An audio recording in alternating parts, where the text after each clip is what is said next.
సుమన్ టీవీలో మీ business promotions కోసం ఈ కింది నెంబర్ను సంప్రదించగలరు.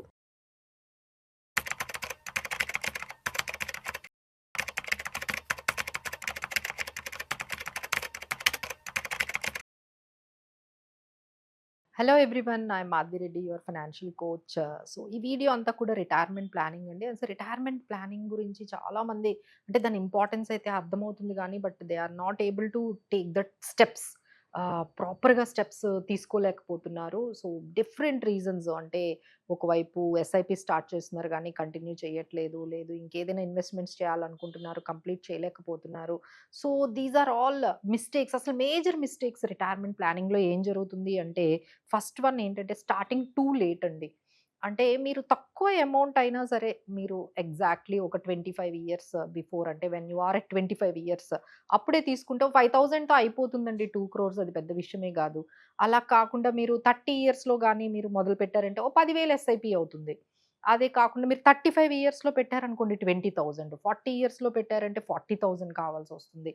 సో ఈ విధంగా ఎవ్రీ 5 ఇయర్స్ డిలే కానీ మీరు చేసినట్లయితే మీ ఎస్ఐపి అనేది డబల్ అయిపోతూ ఉంటుందండి. ఎవ్రీ 5 ఇయర్స్ డిలేకి మీరు ఎస్ఐపి డబుల్ చేయాల్సొస్తుంది. మీరు ఇన్వెస్ట్‌మెంట్స్ డబుల్ చేయాల్సొస్తుంది. సో కాస్ట్ ఆఫ్ డిలే అనేది చాలా చాలా biggest mistake in retirement planning అని చెప్పొచ్చండి. అంటే మీరు గానీ రూ. 20,000 మీరు 30 ఇయర్స్‌లో గానీ చేసినట్లయితే దాదాపుగా మీరు 60 ఇయర్స్ వచ్చేటప్పటికి 6.5 crore కార్పస్ అనేది క్రియేట్ అవుతుందండి.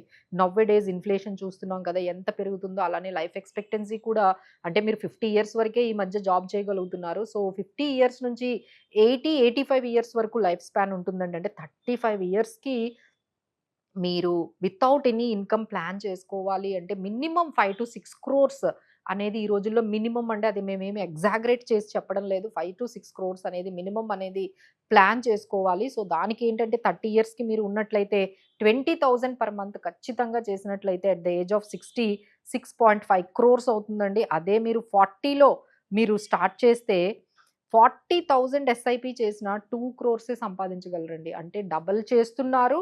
అయినా సరే మీకు వచ్చే కార్పస్ చాలా తక్కువగా ఉంటుంది. This is the biggest mistake ఈ స్టార్టింగ్ అంటే లేట్‌గా స్టార్ట్ చేయడం అనేదే పెద్ద మిస్టేక్ అండి. మీరు ఎంత అమౌంట్ అయినా అవ్వనియండి, లైక్ 10,000 నో మ్యాటర్ వాట్, 5,000 ఎంతైనా సరే, బట్ ఎర్లీగా స్టార్ట్ చేయడం చేయండి. So that you can make it bigger. ఆ తర్వాత మీ ఇన్‌కమ్‌తో నెమ్మదిగా స్టెప్ అప్ చేసుకుంటూ వెళ్ళండి. బట్ ఇనిషియేటివ్ అనేది తీసుకోవాలి. ఎర్లీ స్టేజ్‌లోనే తీసుకుంటే ఆ 5,000, 4,000 ఏమవుతుంది అనుకోకండి. That will make really big difference over the period of time. మీకు 35 ఇయర్స్‌కి మంచి ఇన్‌కమ్ అనేది జనరేట్ అవుతుంది.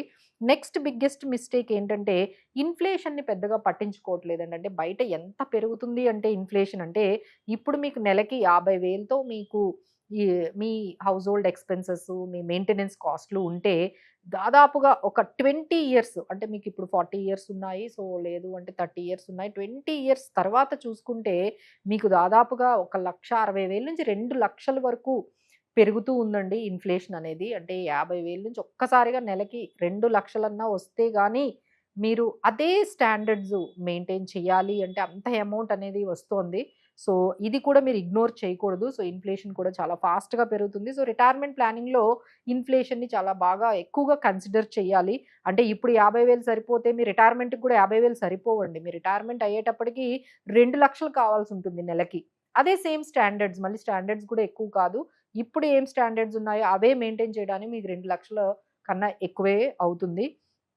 ఇంకోటేంటంటే స్ట్రాటజీ లేకపోవడం అండి. అంటే బికాస్ ఆఫ్ ఏంటంటే మీరు ఓన్‌గా చేయడము, ఎక్స్‌పెరిమెంట్స్ చేయడము, అసెట్ అలొకేషన్ కరెక్ట్‌గా చేయకపోవడము, టాక్సెస్‌ని కరెక్ట్‌గా ప్లాన్ చేసుకోకపోవడము, తర్వాత ఈ పర్టిక్యులర్ అసెట్ అలొకేషన్‌ని డైవర్సిఫికేషన్ స్ట్రాటజీస్ గాని, ఇవన్నీ కూడా మిస్ అయిపోతున్నారండి. ఎందుకు అంటే because of everyone is doing అంటే వాళ్ళు ఓన్‌గానే చేస్తూ ఉన్నారు. సో ఒక దాంట్లో ఇంట్లో వాళ్ళు చెప్తున్నారని ప్లాట్ కొనడము, ఫ్రెండ్స్ చెప్తున్నారని పాలిసీలు కొనడము, ఆ తర్వాత ఇంకెవరో ఏదో స్కీమ్ చెప్పారు, లేదు ఇంట్రెస్ట్‌కి డబ్బులివ్వడము. ఇలాంటివన్నీ ఎక్స్‌పెరిమెంట్స్ చేసేస్తూ వాళ్ళ టైం అంతా కూడా, అంటే వాళ్ళకున్న హార్డ్ ఎర్న్డ్ మనీ ఇంతకన్నా విలువైంది ఏంటంటే టైం అండి. ఈ ఎక్స్‌పెరిమెంట్స్‌తోనే టైం అంతా అంటే ఒక ఇల్లు తీసేసుకోవడము. సో, దాని మీద మళ్ళీ అంటే బడ్జెట్‌కి మించి అంటే ఇల్లు తీసుకోవడం అస్సలు తప్పు కాదండి. బట్ బడ్జెట్‌కి మించి మీరు ఎండ్ అవుతున్నారు కదా! అది తప్పండి. అంటే మీరు 50,00,000కి మొదలుపెడితే 50,00,000, 60,00,000తో ఎండ్ అవ్వాలి. కానీ ఇప్పుడు జరుగుతుందేంటంటే 50,00,000 అని చెప్పి ఇల్లంటూ మొదలుపెడితే రూ. 1,00,00,000 వరకు తీసుకెళ్తున్నారండి. 70,00,000, 80,00,000 కూడా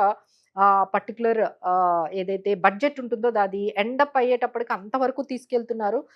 అక్కడి నుంచే ప్రాబ్లమ్స్ అన్నీ కూడా స్టార్ట్ అవుతున్నాయండి. ఇల్లు కొనడం దగ్గర ప్రాబ్లమ్ రావట్లేదు. మీ బడ్జెట్‌కి స్టిక్ అవ్వకుండా లేదు మీరు బడ్జెట్‌ని పెట్టుకున్నప్పుడే అన్నీ ఇంక్లూడ్ చేసుకోండి. అంటే 2 ఇయర్స్, 1 ఇయర్‌కి ఎంత కాస్ట్‌లు పెరుగుతాయి, తర్వాత లోపల ఇంటీరియర్‌కి ఎంతవుతుంది, జీఎస్టీకి ఎంతవుతుంది, ఎమ్యూనిటీస్‌కి ఎంతవుతుంది. సో, ఇవన్నీ కూడా రిజిస్ట్రేషన్‌కి ఎంతవుతుంది, ఇవన్నీ వేసుకోరండి. ఓన్లీ ఫ్లాట్ కాస్ట్ ఒక్కటే వేసుకుంటారు. ఆ తర్వాత ఈ 40% ఏవైతే అదర్ కాస్ట్‌లుంటాయో వాటికసలు బడ్జెటే ఉండదు. అక్కడి నుంచి ఇక మొత్తం ఫైనాన్సెస్ అన్నీ కూడా ఇప్పుడు మాకొస్తున్న ప్రతి క్లయింట్ చెప్తున్నది ఇదేనండి. మేము ఫస్ట్ 50, 60 లాక్స్ అనుకున్నాం మేడం. ఇప్పుడు అది 90 లాక్స్ అవుతోంది. సో, దానికి మేము గోల్డ్ లోన్స్ తీసేసుకున్నాము, పర్సనల్ లోన్ తీసేసుకున్నాము. సో, అన్ని టాపప్ లోన్స్ తీసుకున్నాం. అంటే ముందొక లోన్ తీసుకుంటారు. మళ్ళీ దానికి 30% టాపప్ లోను. ఒక గోల్డ్ లోన్ తీసుకుంటారు. ఒక పర్సనల్ లోన్స్ తీసుకుంటారు. ఇవన్నీ చేసేదేంటంటే, ఆ ఇల్లు బడ్జెట్ అనేది పెరిగిపోవడం వల్ల దీనివల్ల మీకు ఎటువంటి స్ట్రాటజీ లేకుండా ఈ రిటైర్మెంట్ ప్లానింగు లేకపోతే ఇంకా అదర్ ఇంపార్టెంట్ గోల్స్ అన్నీ కూడా మిస్ అయిపోతున్నారు.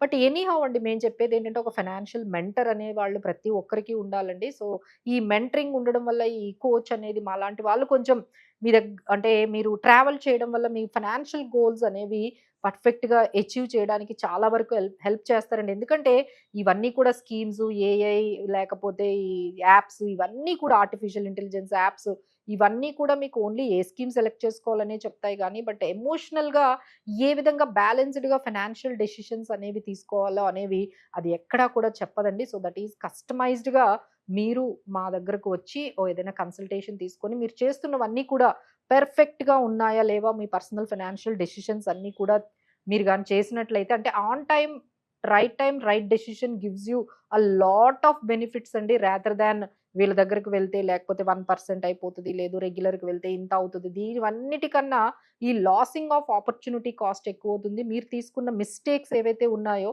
ఆ కాస్ట్ మీకు చాలా ఎక్కువైపోతుంది. ఫర్ థట్ దాంతో కంపేర్ చేసుకుంటే 1% అనేది 0.5% అనేవి అసలు ఎక్కువ కాదండి. So, have some mentor in your life. ఒక ఫైనాన్షియల్ జర్నీ చేయడానికి ఒక మెంటర్ ఉంటేనే మీకు ఈజీగా ఫైనాన్షియల్ గోల్స్ అనేవి అచీవ్ చేస్తారు. ఎందుకంటే వాళ్ళే మీ ఎమోషన్స్ అన్నిటిని కూడా కొంచెం మీరు తీసుకునే డెసిషన్స్‌లో హెల్ప్ చేస్తారండి. So, for any kind of these decisions before taking any policies గానీ, ఎనీ ఇన్వెస్ట్‌మెంట్స్ గానీ, లేకపోతే ఇలాంటి పెద్ద డెసిషన్స్ లైక్ ఇల్లు కొనేటప్పుడు గానీ, కార్ తీసుకునేటప్పుడు, పిల్లల చదువుల గురించి ఏదైనా ఏం డెసిషన్స్ తీసుకున్నా సరే before that just consult your financial mentor or consult us. We will give you the right guidance. Thank you for watching.